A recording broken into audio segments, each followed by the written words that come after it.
The emergency beacon screamed across the void of space, its desperate signal bouncing off asteroids and cosmic dust, before finally reaching the communications array of the research vessel Serenity's Edge. Dr. Keela Thorne, a Valerian xenobiologist with crystalline skin that shimmered blue-green under the ship's artificial lighting, nearly dropped her datapad when the translation matrix finished processing the message. "By the 7 moons," she whispered, her forearms trembling as she read the contents. The message was simple, direct, and terrifying. "This is Commander Vex of the Zephyrian Defense Fleet. Our colony ship Harmony has suffered catastrophic engine failure. We are stranded with 40,000 civilians, including 12,000 younglings. Life support failing. Coordinates attached. Please, anyone who receives this, we need immediate evacuation assistance." Kayla's hearts raced as she forwarded the message to Captain Norin, the ship's Altarian commander. Within minutes, the bridge was buzzing with activity as the crew debated their options. The Serenity's Edge was a small research vessel with a crew of only 32 beings from various peaceful species. They had basic medical facilities and enough space to maybe rescue a few hundred individuals at most. "We have to try something," insisted Dr. Yaren, the ship's chief medical officer whose tentacled form writhed with anxiety. 40,000 lives are at stake."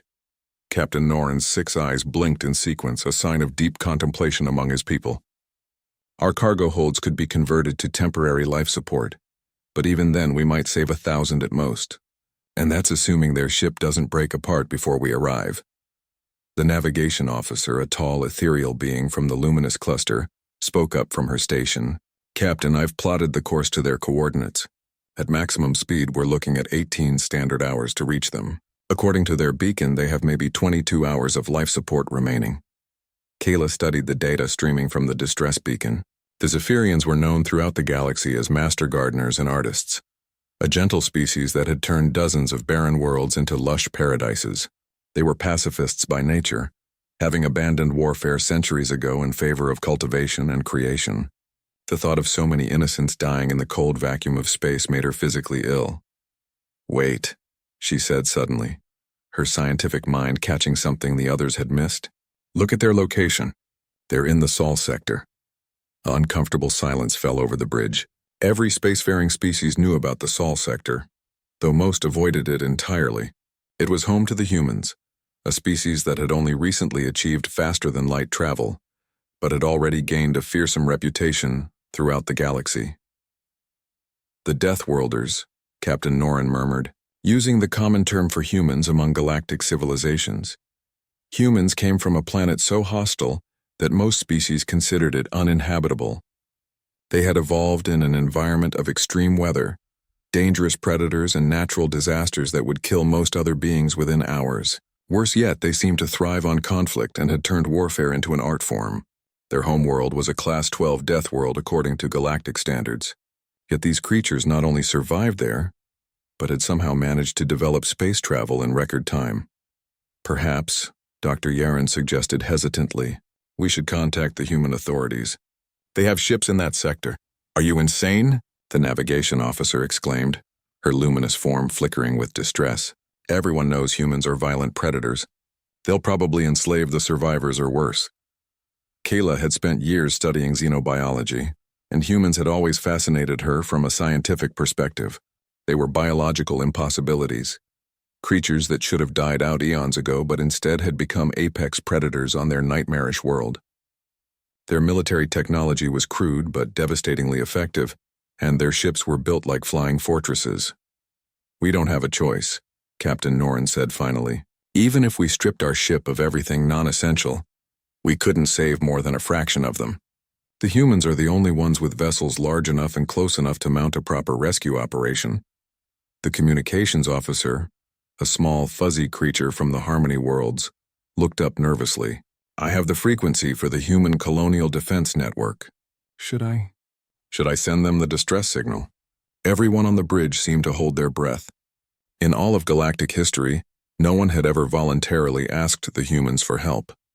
Most species went out of their way to avoid any contact with the Deathworlders, trading through intermediaries and taking longer routes to avoid their territory. "Do it," Captain Norin ordered.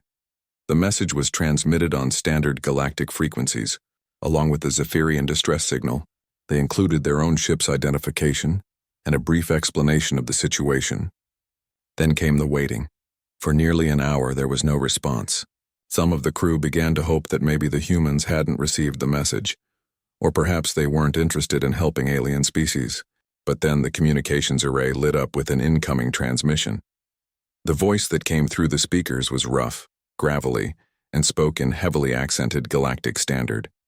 "This is Admiral Sarah Chen of the Terran Colonial Defense Force. We've received your distress call regarding the Zephyrian colony ship. Please transmit all available data on their condition and exact coordinates." Keela felt her protective scales ripple with nervous energy. There was something in the human's voice, not hostility exactly, but a kind of controlled intensity that made her instincts scream danger. "Transmitting now," the communications officer replied, his voice barely above a whisper. Another long pause followed. When Admiral Chen's voice returned, there was something different about it. Sharper, more focused. "Serenity's Edge, we're mobilizing a rescue fleet immediately. Maintain your current course to the Harmony's position and prepare to coordinate evacuation efforts. Be advised, we're bringing everything we've got." The transmission ended, leaving the bridge crew staring at each other in shock. The humans were actually coming to help. But as Kayla contemplated what everything we've got might mean when coming from a species of Deathworlders, she couldn't shake the feeling that they had just set something massive and terrifying into motion. In the depths of space, the Zephyrian colony ship Harmony continued its slow drift toward oblivion, unaware that help was coming from the most unexpected source in the galaxy. Admiral Sarah Chen stood in the command center of the Terran Defense Station orbiting Mars, watching as dozens of screens came alive with activity. The emergency klaxons had been replaced by the steady hum of organized chaos as the Colonial Defense Force mobilized with practiced efficiency. "Talk to me." "Rodriguez," she called to her chief of operations, a stocky man whose cybernetic arm moved with mechanical precision as he coordinated the response. "Ma'am, we've got the Indomitable and her battle group finishing up war games near Jupiter. That's our closest heavy assets. They can be there in 16 hours if they push their engines hard." Chen nodded, studying the tactical display. The Indomitable was a Titan-class dreadnought, one of humanity's most powerful warships. Built like a flying city, it carried a crew of 8,000 and enough firepower to level a moon. But more importantly for this mission, it had massive cargo bays and the ability to support large numbers of refugees. What else do we have in the area? The hospital ship Mercy is conducting training exercises near Europa. She's got full medical facilities and can handle maybe 15,000 patients if we pack them in tight. The cargo haulers Big Bertha and Iron Mountain are hauling ore from the asteroid belt. We can redirect them and dump their loads if needed. Chen's tactical mind was already working through the logistics.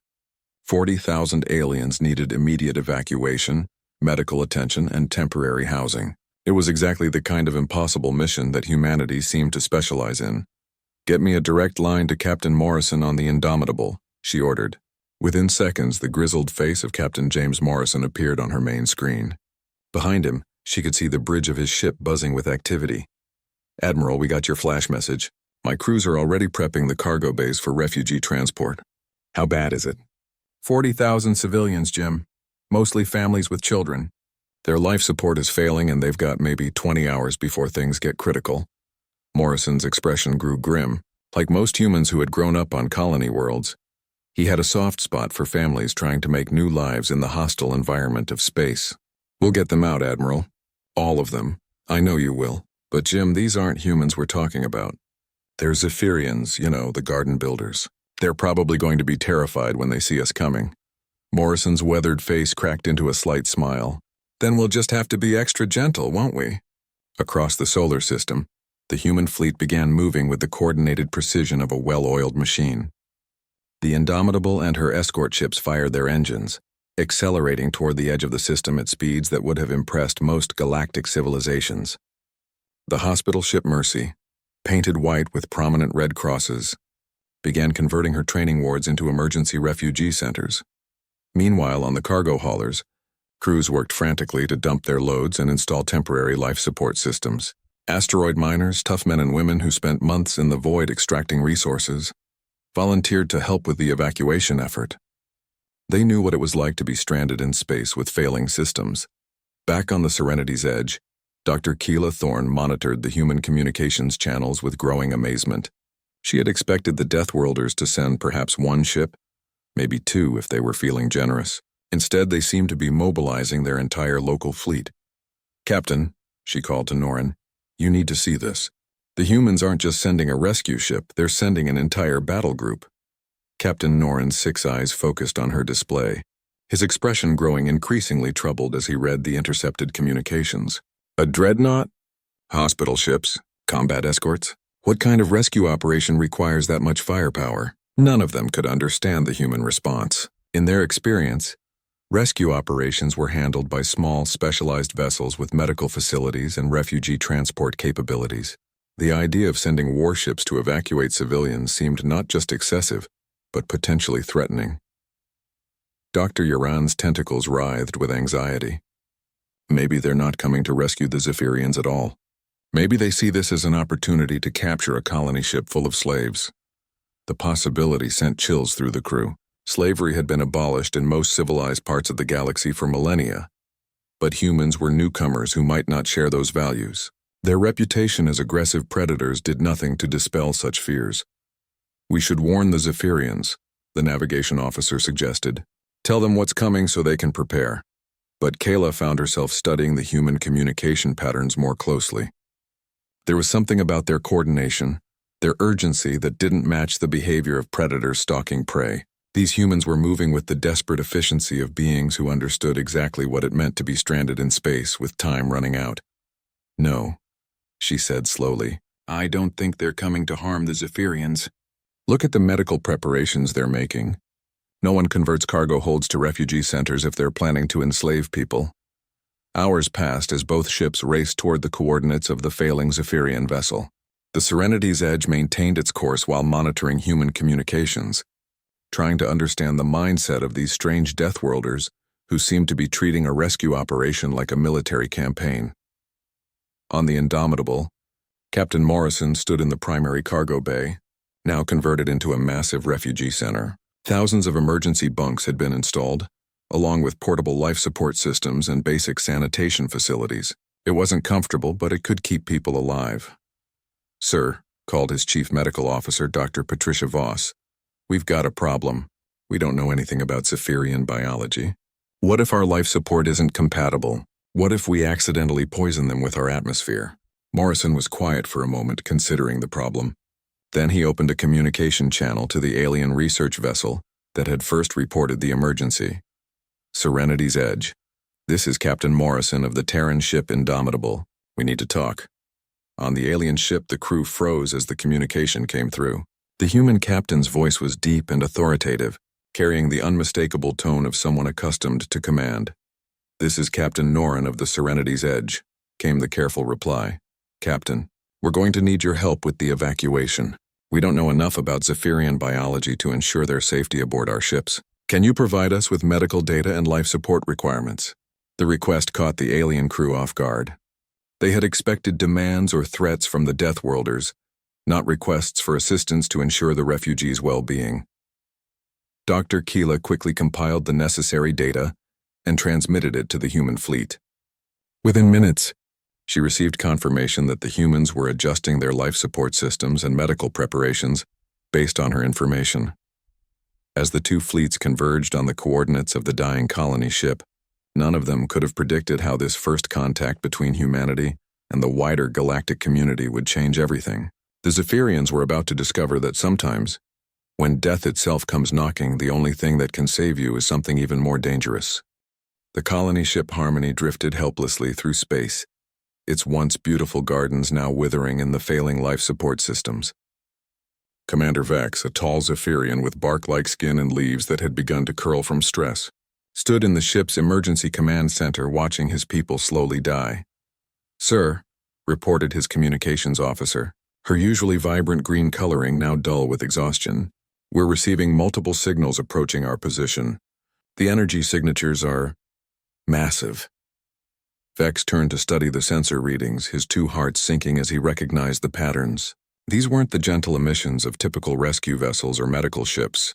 These were military-grade power signatures, the kind that belonged to warships designed for conquest and destruction. "How many ships?" he asked, though he wasn't sure he wanted to know the answer. "At least 8 major vessels, sir. And they're big. The largest is showing power output equivalent to our entire colony ship." Around the command center, the remaining bridge crew exchanged worried glances. The Zephyrians had been traveling to establish a new agricultural colony on a distant world, carrying their most precious cargo, families with younglings who would ensure their species' future. The thought that their distress call had attracted pirates or slavers instead of rescuers was almost too horrible to contemplate. "Sir," the communications officer continued, "we're being hailed. The signal is coming on standard galactic frequencies, but the origin markers show—" "This can't be right. What is it?" "The identification shows Terran Colonial Defense Force. Sir, these are human ships." The command center fell silent except for the labored wheeze of failing air recyclers. Every Zephyrian had heard the stories about humans, the violent Deathworlders who came from a planet so hostile that merely surviving there required constant warfare. They were said to be aggressive predators who solved every problem with overwhelming force. "Should I respond, sir?" the communications officer asked, her voice barely above a whisper.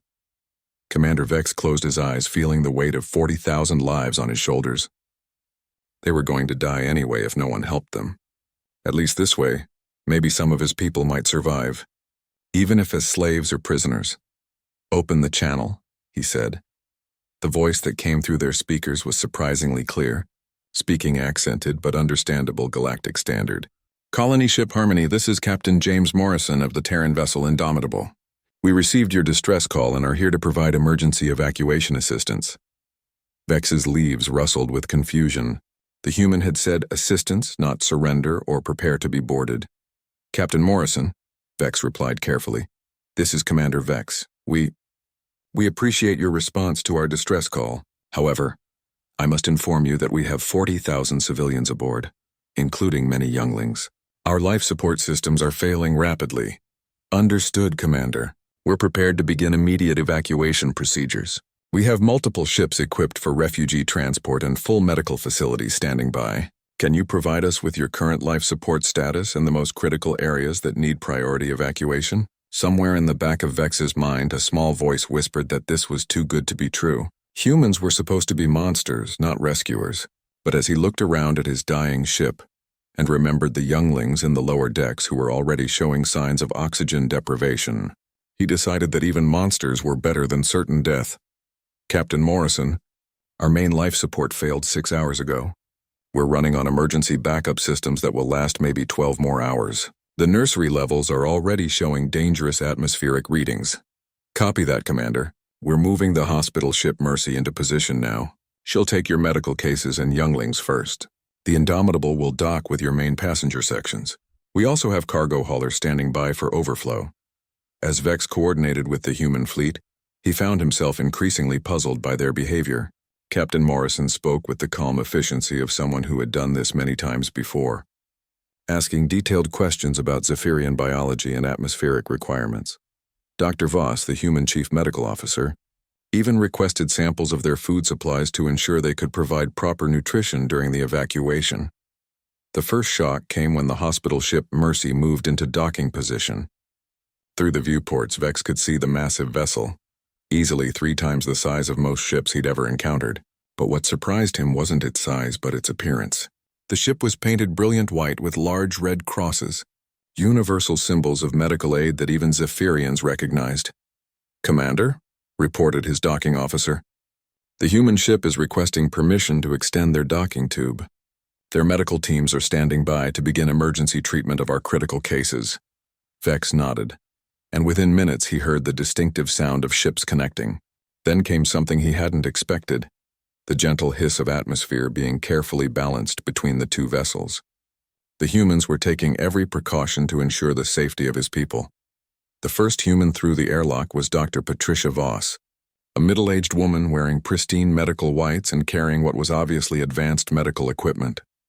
She was followed by a team of medics and several humans carrying large containers marked with biohazard symbols. "Commander Vex." Dr. Voss approached him with confident but non-threatening body language. "I'm Dr. Voss. We've prepared isolation wards with Zephyrian-compatible atmosphere. based on the data provided by the Serenity's Edge. Where are your most critical patients? Vex stared at the human woman, trying to reconcile what he was seeing with everything he'd been told about Deathworlders. She was clearly a predator. He could see it in her sharp teeth and the way her eyes tracked movement. But her manner was purely professional and concerned. Doctor, the younglings on Deck 7 are showing signs of severe respiratory distress. We also have several elders who— Say no more, Dr. Voss interrupted. Jenkins, Rodriguez, get emergency life support to Deck 7 immediately. I want those younglings stabilized and moved to the Mercy within the hour. As the human medical teams dispersed throughout his ship with practiced efficiency, Vex found himself following Dr. Voss to the youngling nurseries. What he saw there challenged everything he thought he knew about humans. The human medics were working with incredible gentleness, their large, clumsy-looking hands moving with surprising delicacy, as they fitted tiny oxygen masks over the faces of Zephyrian younglings.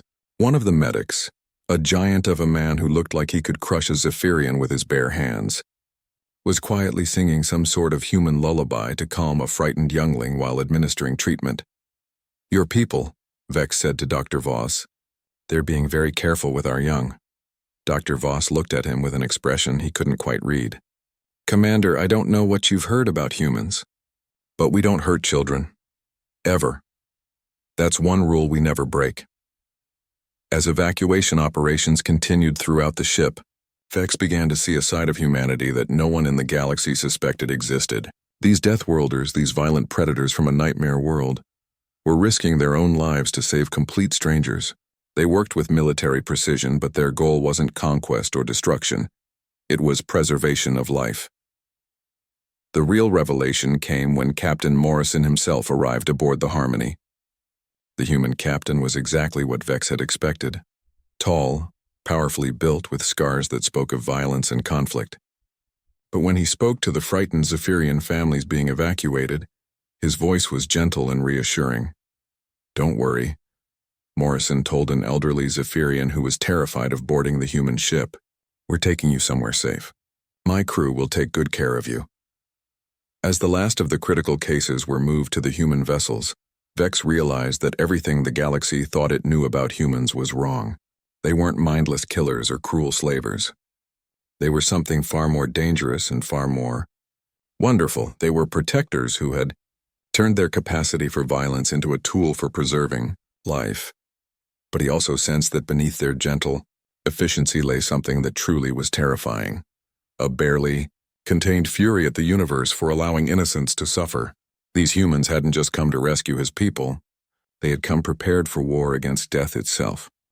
The massive cargo bay of the Indomitable had been transformed into something resembling a small city. Thousands of emergency bunks lined the walls in neat rows, each equipped with individual life support controls and privacy screens. What amazed Commander Vex most wasn't the scale of the operation, but the attention to detail. The humans had somehow managed to replicate Zephyrian atmospheric conditions perfectly, right down to the subtle humidity levels that his people needed for comfort. Soft, plant-friendly lighting bathed the area, and he could even detect traces of the mineral-rich soil scent that reminded his people of home. How did you manage all this so quickly? Vex asked Captain Morrison as they walked through the refugee area. Morrison's scarred face showed a hint of pride. My people are good at adapting to impossible situations, Commander. When someone needs help, we make it work. Around them, human crew members were helping Zephyrian families settle into their temporary accommodations. Vex watched in fascination as a burly human engineer, his arms covered in tattoos that depicted various military campaigns, carefully explained the life support controls to an elderly Zephyrian couple using a translation device and simple hand gestures. The atmospheric controls are right here, the engineer was saying patiently. If you feel too warm or too cold, just adjust this dial. The emergency call button is the big red one. Someone will come immediately if you need anything. The elderly Zephyrian male, his bark-like skin pale from stress and exhaustion, looked up at the towering human with obvious fear. You will not harm us? The engineer's expression softened and he slowly lowered himself to one knee so he was at eye level with the couple. Sir, you're under the protection of the Terran Colonial Defense Force now. Nobody is going to hurt you or your family. That's a promise. Vex found himself oddly moved by the interaction. Throughout the galaxy, humans were known as the species that had turned warfare into an art form. Yet here they were treating his people with a gentleness that bordered on reverence. "Captain Morrison," came a voice over the ship's communication system. "We have a problem." Morrison's expression immediately became focused and alert. "Go ahead, Dr. Voss. We've got about 300 Zephyrians showing signs of severe atmospheric poisoning. Their systems are more sensitive to the carbon dioxide buildup than we anticipated. I need to get them into pure atmospheric chambers immediately. How long do we have? Maybe 2 hours before we start losing them." Vex felt his heart skip a beat. Those were his people dying, and there might not be enough time to save them all. But Captain Morrison was already moving, speaking rapidly into his communication device. "All department heads, emergency meeting in conference room Alpha now. Engineering, I need you to start converting the secondary cargo bays immediately. Medical, prepare for mass atmospheric toxicity treatment." Within minutes, the human ship was buzzing with activity as departments coordinated the emergency response. Vex found himself invited to the emergency planning session, where he witnessed something remarkable. The humans didn't waste time with elaborate discussions or bureaucratic procedures. Each department head quickly outlined what they could contribute to the solution, and within 10 minutes they had a comprehensive plan. The secondary cargo bays would be converted to pure atmospheric chambers. The ship's atmospheric processors would be reconfigured to handle the increased load, and additional medical staff would be brought over from the other ships in the fleet. "What can we do to help?" Vex asked, feeling helpless in the face of such efficient organization. Chief Engineer Rodriguez looked up from her datapad. "Commander, we need your people to identify those showing early symptoms. Your medical staff know what to look for better than we do." It was a simple request, but it highlighted something important. The humans weren't trying to take over or control the situation. They were treating the Zephyrians as partners in their own rescue. As the emergency response unfolded, Vex found himself working alongside Dr. Voss in the makeshift medical center. The human doctor moved with the quick efficiency of someone who had dealt with similar crises before, but she also took time to explain everything she was doing to the Zephyrian medical staff. "The toxicity is building up in their respiratory systems," she explained, while treating a youngling who was struggling to breathe. "We need to flush their systems with pure atmosphere, while supporting their other vital functions." Vex watched as she inserted a breathing tube into the small patient, her large human hands moving with surprising delicacy. The youngling's parent, a female Zephyrian whose leaves were trembling with fear, hovered nearby. "Will she be all right?" the mother asked in broken Galactic Standard. Dr. Voss looked up from her work and smiled, an expression that should have been terrifying given her predator heritage, but somehow came across as genuinely reassuring. "She's going to be fine, see?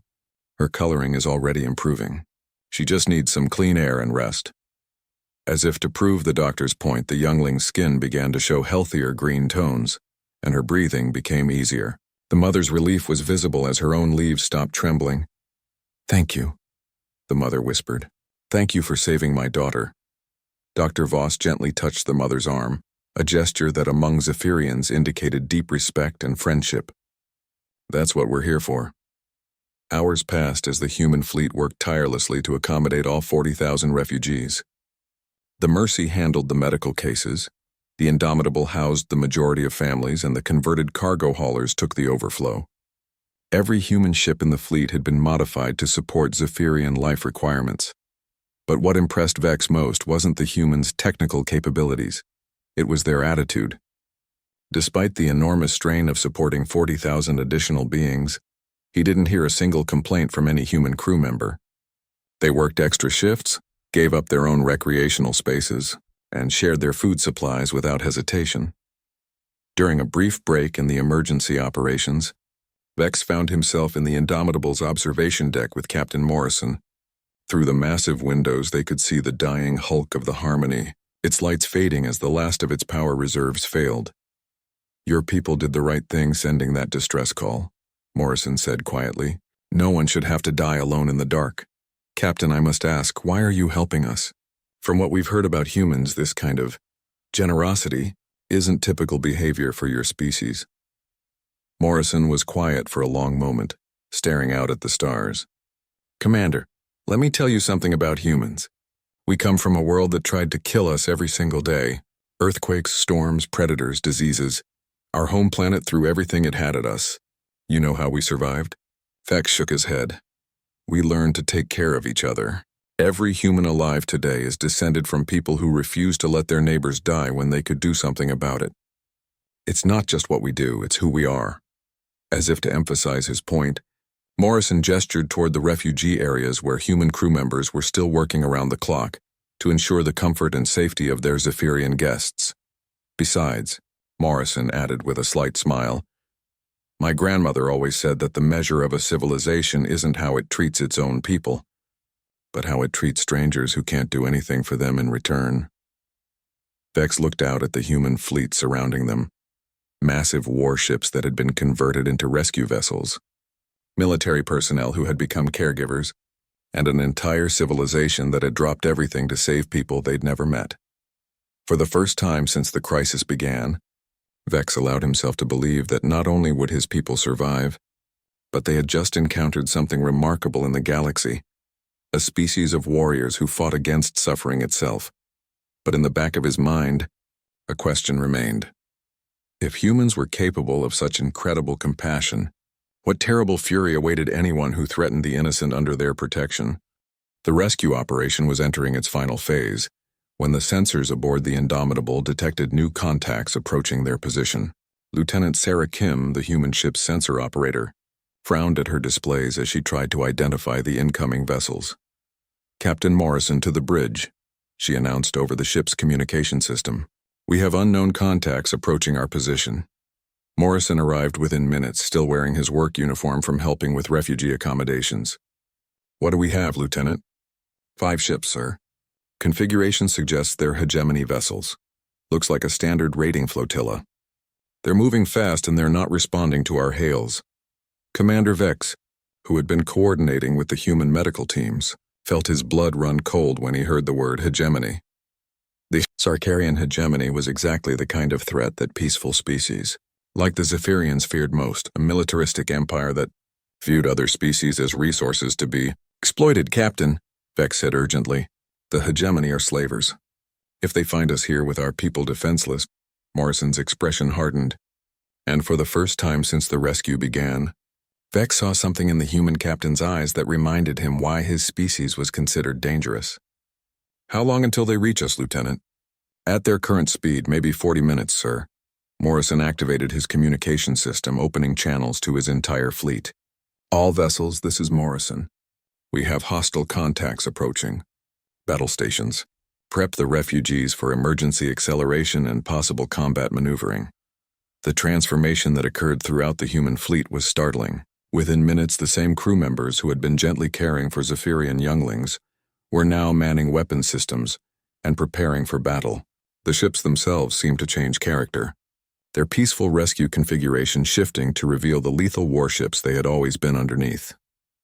Commander Vex, Morrison said, his voice now carrying the cold authority of a military commander. I need you to keep your people calm. We're going to handle this. On the lead hegemony vessel, War Commander Thax studied the sensor readings with growing excitement. The massive energy signatures suggested a significant prize, possibly a convoy of valuable cargo ships or a colony vessel full of potential slaves. What do we have, Navigator? Thax asked, his reptilian features showing anticipation. Looks like a rescue operation, War Commander. Multiple large vessels clustered around what appears to be a disabled colony ship. Energy readings suggest they're from an unknown species. Thax's eyes gleamed. Unknown species often meant uncharted territories to raid and new forms of slaves to capture. Any defensive capabilities? Difficult to determine, sir. The energy signatures are unusual. Very powerful, but the configuration doesn't match any known military vessels in our databases. Excellent. Unknown means unprepared. Signal the fleet. We'll take the largest vessel intact if possible. The smaller ones can be destroyed if they resist. As the hegemony ships closed the distance, the human fleet completed its transformation. The gentle rescue ships were now revealed as formidable warships, their weapon systems powered up and their shields at full strength. The Indomitable alone carried enough firepower to level a small moon incoming transmission from the lead hostile vessel, reported the communications. Officer aboard the Indomitable, put it through, Morrison ordered. The image that appeared on the main screen was that of War Commander Thax, a tall reptilian being covered in ceremonial scars and wearing the elaborate armor of a hegemony warrior. Unknown vessels, Thax announced in heavily accented galactic standard. You are ordered to surrender your cargo and prepare to be boarded. Resistance will result in the destruction of your ships and the enslavement of your crews.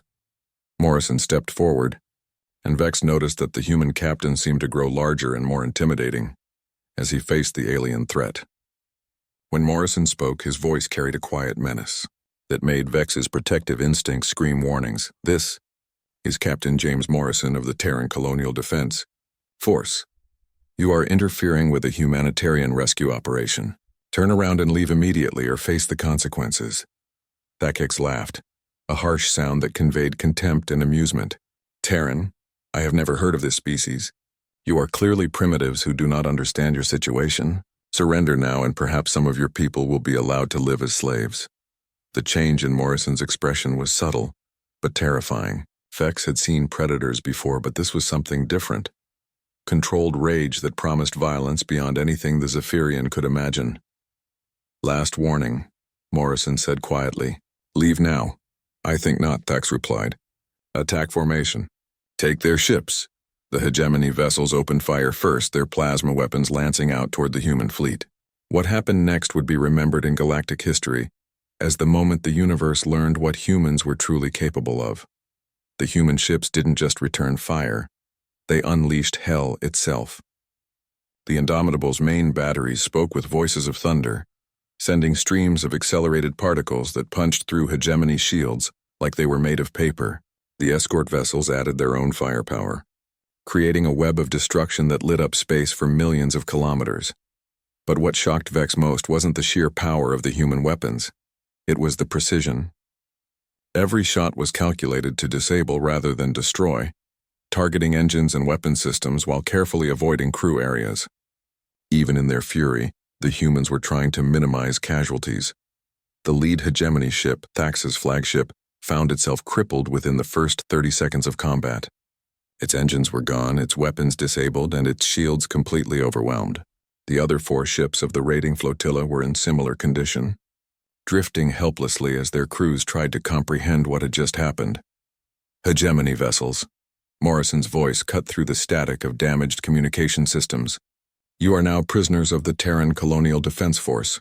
Surrender immediately and prepare to be boarded, or we will finish what you started. On his damaged bridge, War Commander Thax stared at the tactical displays in disbelief. His entire flotilla had been destroyed in less than a minute by an unknown species that he had dismissed as primitive. The power readings from their weapons were beyond anything in hegemony databases. War Commander, his navigation officer reported in a shaking voice, their targeting systems locked onto every critical system on our ship simultaneously. The precision is impossible. No species we know of has that kind of technology. Thax looked at the image of Captain Morrison on his cracked main screen and realized he was looking at something the galaxy had never seen before, a species that combined overwhelming military power with surgical precision.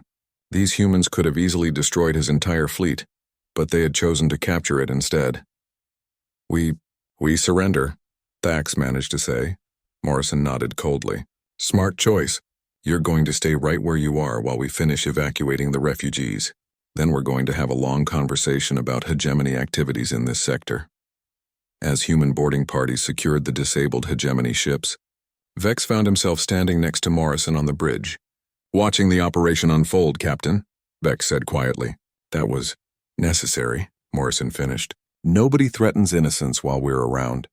That's another rule we don't break. Vex nodded.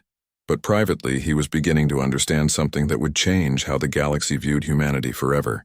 These weren't just powerful warriors, they were guardians who had turned their capacity for violence into a shield for the defenseless.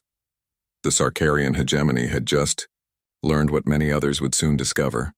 There was a new power in the galaxy, and it had very definite ideas about how civilized beings should treat each other. 3 months after the rescue of the Zephyrian colony ship, the story had spread across the galaxy like wildfire. In cantinas on distant worlds, trade stations at the edge of space, and the halls of government on 1,000 different planets, beings who had never heard of humans before were suddenly talking about the mysterious Deathworlders who had mobilized an entire fleet to save strangers. Dr. Keela Thorne sat in the research vessel, Serenity's Edge, as it docked at Nexus Station, one of the galaxy's busiest trade hubs. She had been invited to present her findings about human behavior to the Galactic Research Council, and what she had to share would challenge everything the scientific community thought it knew about aggressive species. The station's main conference hall was packed with representatives from dozens of species, all eager to hear about humanity's first major interaction with the galactic community. As Kayla took the stage, she could see the mix of curiosity and fear in the audience. "Honored colleagues," she began. "3 months ago, my ship intercepted a distress call from a Zephyrian colony vessel. What followed was the most remarkable display of interspecies cooperation I have ever witnessed." She activated her presentation, showing images of the human fleet arriving at the Harmony's coordinates. The audience murmured in amazement at the size and obvious military power of the vessels.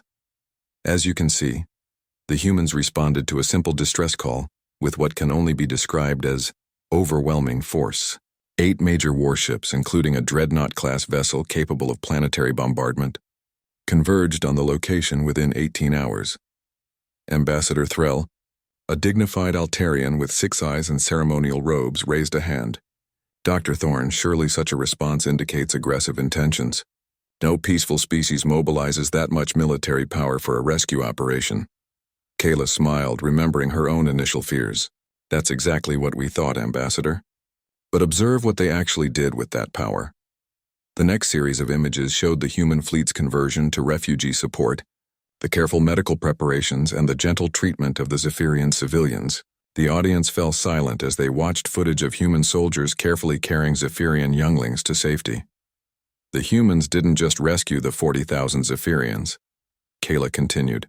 They transformed their warships into refugee centers, shared their food supplies, and provided medical care that saved hundreds of lives. When hegemony raiders attempted to exploit the situation, the humans disabled the entire attacking fleet without destroying a single ship. Commander Iran of the Crystalline Collective leaned forward in his chair.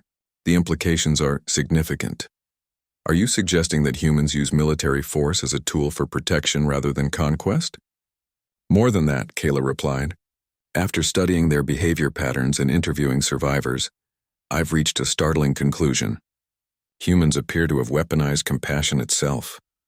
The statement sent ripples of confusion through the audience. War Speaker Groth of the militant hegemony stood up, his massive frame intimidating even in a room full of diplomats. "Explain this weaponized compassion, researcher. The hegemony has encountered these humans and they are clearly powerful warriors." Kayla had been expecting this question. News of the hegemony's humiliating defeat had spread almost as quickly as the story of the rescue itself. "War Speaker, your forces encountered humans protecting others. From what I've observed, there may be no more dangerous being in the galaxy than a human who believes innocents are being threatened. They don't just fight to win, they fight to ensure that those under their protection never have to face such threats again." She brought up tactical analyses of the brief battle with the hegemony raiders. "Notice the precision of their attacks. Every shot was calculated to disable rather than destroy. They could have easily annihilated War Commander Thax's entire flotilla, but they chose to capture it instead. This suggests a species that sees violence as a tool for justice rather than conquest." The audience was quiet as they absorbed this information. For most galactic civilizations, the concept of a militaristic species that used its power to protect rather than exploit was almost incomprehensible. Ambassador Vex of the Zephyrian colonies stood up from his seat. He had been granted special permission to address the council about his people's experience. "Honored delegates," Vex said, his voice carrying across the hall. "I was the commander of the Harmony. I was there when the humans arrived, and I can tell you that everything Dr. Thorne has said is absolutely true." He activated his own presentation, showing internal footage from the rescue operation. "These beings, who the galaxy calls Deathworlders, treated my people with a gentleness that many civilized species would not have shown. They risked their own lives to save strangers, asked for nothing in return, and then ensured our safe passage to a new colony world." The footage showed human crew members working tirelessly to accommodate Zephyrian needs, sharing their food, giving up their own quarters, and playing with frightened younglings to keep them calm. But I also witnessed what happens when someone threatens those under human protection, Vex continued. The transformation was startling. In the space of seconds, gentle caregivers became something that made War Commander Thax surrender rather than face their full wrath. Ambassador Threll spoke again, his 6 eyes blinking in sequence. What are the political implications of this? If humans are willing to use military force to protect other species, then every slaver, raider, and aggressive empire in the galaxy has a new enemy, War Speaker Groth said grimly. The hegemony has already issued new protocols regarding human contact. We are to avoid any actions that could be construed as threatening to innocent populations in sectors where humans are present. The admission sent shockwaves through the assembly. The Sarkarian hegemony had been one of the galaxy's most feared military powers for centuries, yet they were now actively avoiding confrontation with a species they had barely heard of 6 months ago. Dr. Yaren from the medical collective raised a tentacle. Dr. Thorne, what are your recommendations for future human contact? Kayla considered her words carefully. Based on my observations, humans appear to operate on a simple principle. Treat others with respect and kindness, and they will respond in kind. Threaten innocence or act with cruelty, and you will face something that makes traditional military powers look gentle by comparison. She looked around the assembly hall, meeting the eyes of representatives from dozens of species. Colleagues, I believe we are witnessing the emergence of something unprecedented in galactic history. A guardian species. Humans don't seem interested in conquest or exploitation. They appear to be motivated by a simple desire to ensure that no one has to face suffering alone. Ambassador Keth of the Peaceful Consortium spoke up. Are you suggesting we should actively seek human protection? I'm suggesting, Kayla replied, that the galaxy may have just become a much safer place for those who wish to live in peace, and a much more dangerous place for those who prey upon others. As the assembly dissolved into excited discussions and diplomatic maneuvering, one thing became clear to everyone present. The arrival of humanity on the galactic stage was going to change everything. Within weeks, trade routes began shifting to pass through human-protected space. Colonial applications for worlds near human territory increased dramatically. And in the darkest corners of the galaxy, slavers and raiders began to avoid entire sectors where humans might be patrolling. The galaxy was learning a new rule. There were now beings among the stars who would cross any distance and face any odds to ensure that no one had to suffer alone.